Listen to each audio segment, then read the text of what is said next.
नमस्कार मित्रों, मैं ब्रजेश आचार्य अपने YouTube चैनल हिंदी दिग्दर्शन पर आपका हार्दिक स्वागत करती हूँ, अभिनंदन करती हूँ।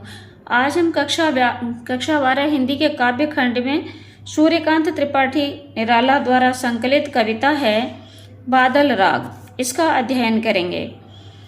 तो झूम झूम मृदु गरज गरज घनघोर, राग अमर अंबर में भर निज रोर।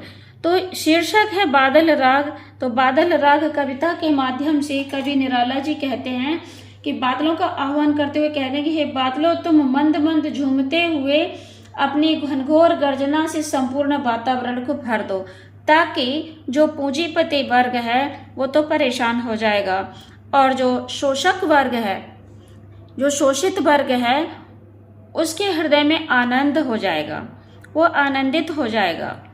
शोषक वर्ग तो जो पूंजीपति वर्ग है, शोषक वर्ग है, वो इन शोषितों को परेशान करता है। जब गरीबी आती है तो इनसे ऋण लेता है और वो इतना दब जाता है कि उसकी संपत्ति को ये लोग हड़प लेते हैं। तो जब बादल गरज रहे हैं तो जो परेशान हैं किसान लोग हैं, शोषित वर्ग है, वो बड़ी प्रसन्नता का अनुभव कर रहा है। तो कवि कहते हैं कि हे बादलों, तुम झूम झूम कर इतना वर्षो कि अपनी गर्जना को संपूर्ण आकाश में भर दो। तो झूम झूम मृदु गरज गरज घनघोर, राग अमर अंबर में भर निज रोर। निज मानी अपनी, रोर मानी गर्जना को या ध्वनि को, अंबर मानी आकाश में भर दो। झर झर झर निर्झर गिरे सर में, घर तरु मरमर सागर में। तो ये कहते हैं अपने शोर से आकाश में एक ऐसा संगीत छोड़ दो जो अमर हो। हे बादल, तुम धरती पर ऐसे बरसो जिससे झरझर ध्वनि निर्झरों, पर्वतों एवं सरोवरों में भर जाए। झरने एवं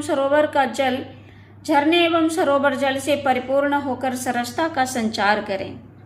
ऐसे बरसो तुम अपने स्वर से, अमर संगीत से प्रकृति के कण कण में नवजीवन का संचार करो, जिससे प्रत्येक घर नवजीवन की स्वर लहरी से ध्वनित हो उठे।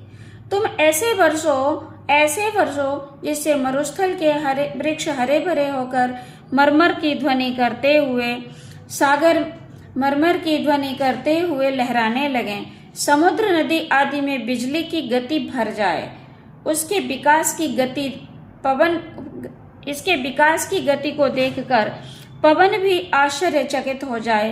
प्रत्येक व्यक्ति के मन में गहन जंगलों में, सुनसान स्थलों में, विजन मन सुनसान, और गहन जंगलों में, सुनसान स्थलों में तुम अपना अमर संगीत भर दो। प्रत्येक व्यक्ति को आनंद प्रदान करो, हर्षित करो। आनंद में रब घोर कठोर, राग अमर अंबर में भर निज रोर।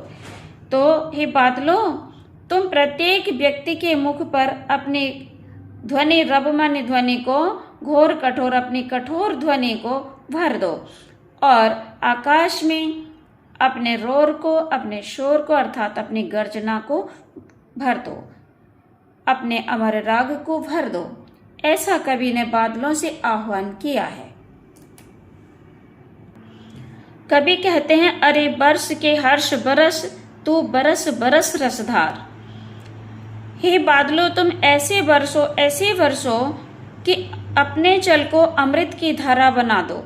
तुम्हारा जो जल है, वर्षा का जल है, वो अमृत की धारा बनकर शोषितों के हृदय में अमरता का संचार करे। पार ले चल तू मुझको।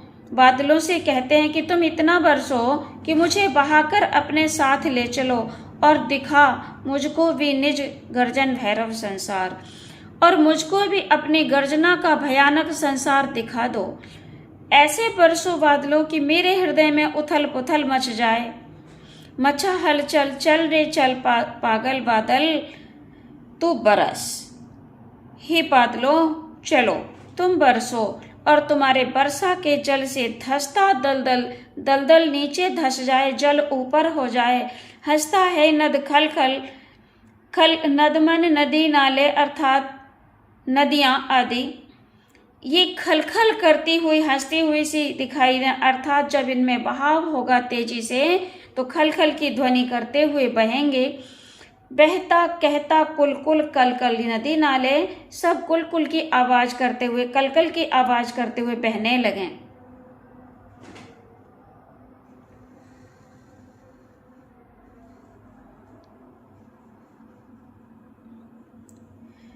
तो कवि कहते हैं कि जब तुम बरसोगे तो तुम्हारे जल से दलदल नीचे हो जाएगा, जल ऊपर हो जाएगा, तो नदी नाले जो बहेंगे वे कुल कुल कलकल की ध्वनि करते हुए बहने लगेंगे। इन सबको देख करके देख देख नाचता हृदय बहने को महाविकल विकल, मेरा हृदय भी इन सबको बहते हुए देख करके बहने को विकल होकर के बेचैन होकर के ऐसा ही चाहता है कि मैं भी इन्हीं के समान प्रसन्न होऊं। इसी मरोर से इसी शोर से सघन घोर गुरु गहन रोर से, मुझे गगन का दिखा सघन वह छोर, राग अमर अंबर में भर निज रोर।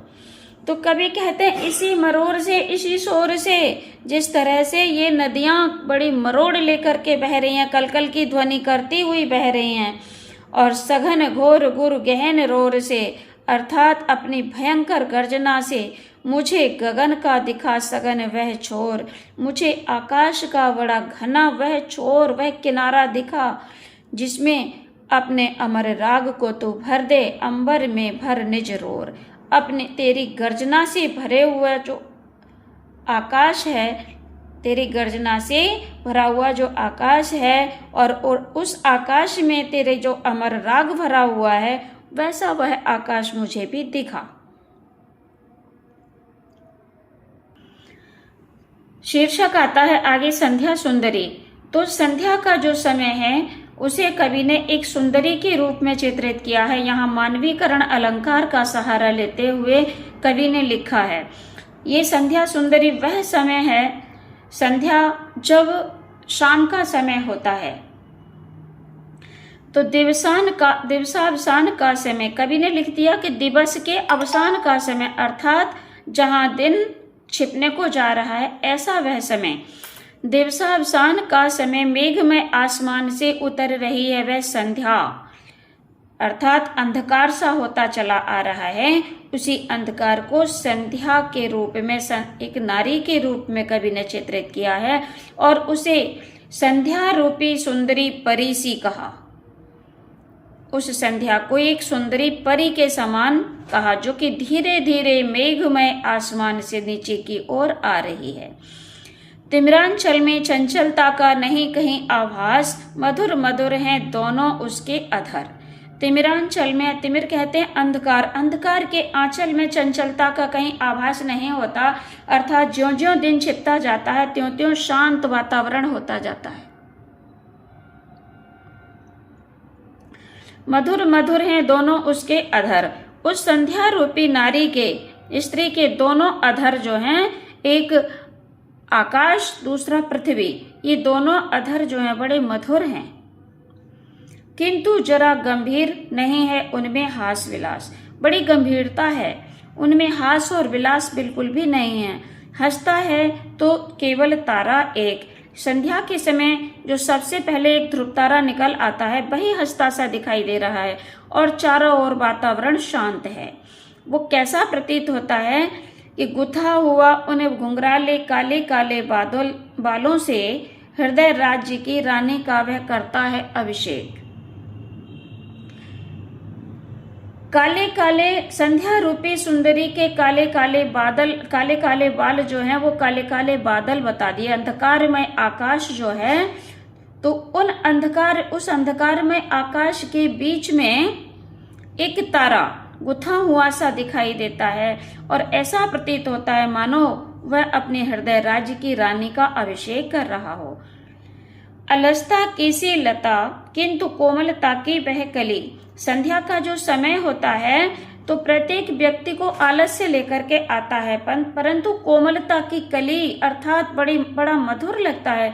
दिन भर थका हुआ व्यक्ति संध्या के समय समझता है कि संध्या हो गई है, रात्रि होने वाली है और अब हम आराम करेंगे। सभी अपने कामकाजों से निवृत्त होकर के आराम की ओर बढ़ते हैं। सखी नीरवता के कंधे पर डाले, वाह छाह सी अंबर पथ से चली। ये संध्या रूपी सुंदरी अपनी नीरवता रूपी सखी के कंधे पर बाहें डाले हुए छाया की समान आकाश मार्ग से चली आ रही है। नहीं बजती उसके हाथों में कोई वीणा, नहीं होता कोई अनुराग राग आलाप, उसके हाथों में कोई भी वाद्य यंत्र नहीं होता। पाठक धैर्य बना के रखें, कभी कभी ट्रेन की आवाज आ जाती है। तो कवि कहते हैं इस संध्या रूपी सुंदरी के हाथों में कोई वीणा नहीं होती, कोई किसी प्रकार का वाद्य यंत्र नहीं होता, नहीं होता कोई अनुराग राग आलाप, कोई अनुराग कोई राग किसी प्रकार की ध्वनि कुछ नहीं होती, शांत होता है सब कुछ। नूपुरों में भी रुनझुन नहीं, इसके संध्या रूपी सुंदरी के जो नूपुर हैं, घुंघरू हैं, उसमें भी रुनझुन की ध्वनि नहीं होती। क्या होता है? सिर्फ एक अव्यक्त शब्द सा चुप चुप चुप है गूंज रहा सब कहीं। चारों ओर मौन शांत वातावरण होता है और शांति ही शांति नजर आती है, चुप चुप जैसा नजर आता है।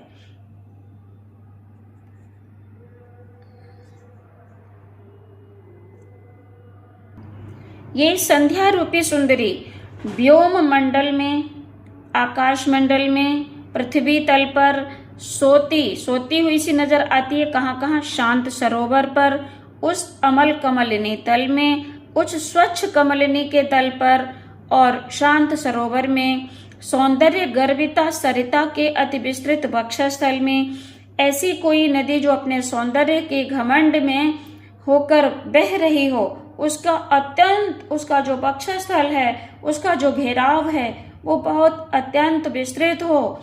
धीर वीर गंभीर शिखर पर, हिमालय के धीर वीर गंभीर शिखर पर, अटल अचल में, उत्ताल तरंगाघात प्रलय गर्जन जलधि प्रबल में, अर्थात हिमालय के शिखरों पर और समुद्र की ऊंची ऊंची तरंगों में, प्रलय गर्जन में और प्रलयकालीन गर्जना करने वाले बादलों में, समुद्र में, क्षिति मानी पृथ्वी में, पृथ्वी जल आकाश वायु अग्नि, सब जगह सिर्फ एक अव्यक्त शब्द सा चुप चुप चुप है गूंज रहा सब कहीं।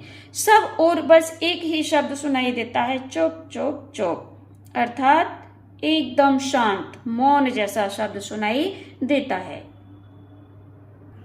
संध्या के समय और क्या है? कुछ नहीं होता। मदिरा की वह नदी बहाती आती, मदिरा की आलस्य की मदिरा की नदी बहाती आती है संध्या रूपी सुंदरी, और थके हुए जीवों को वह सस्नेह प्याला एक पिलाती, आलस्य का प्याला पिलाती हुई चली आती है थके हुए जीवों के लिए। सुलाती उन्हें अंक पर अपने, दिखलाती फिर विस्मृति के अगणित मीठे सपने। अपनी गोद में संध्या रूपी सुंदरी उन्हें अपनी गोद में सुला लेती है और फिर दिन भर क्या किया क्या नहीं किया, ऐसे विस्मृति के अनगणित मीठे सपने दिखाती है।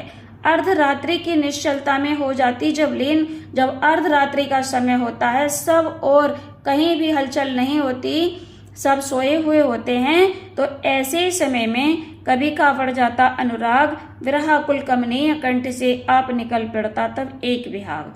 निराला जी के विरह से व्याकुल बहुत सुंदर कंठ से एक राग निकल पड़ता है। कवि का प्रेम और अधिक बढ़ता है तो उनके हृदय से, उनके कंठ से एक विहाग, एक राग निकल पड़ता है। तो ये पाठ यहीं समाप्त होता है। मिलते हैं अगले वीडियो में, तब तक के लिए जय हिंद, जय भारत।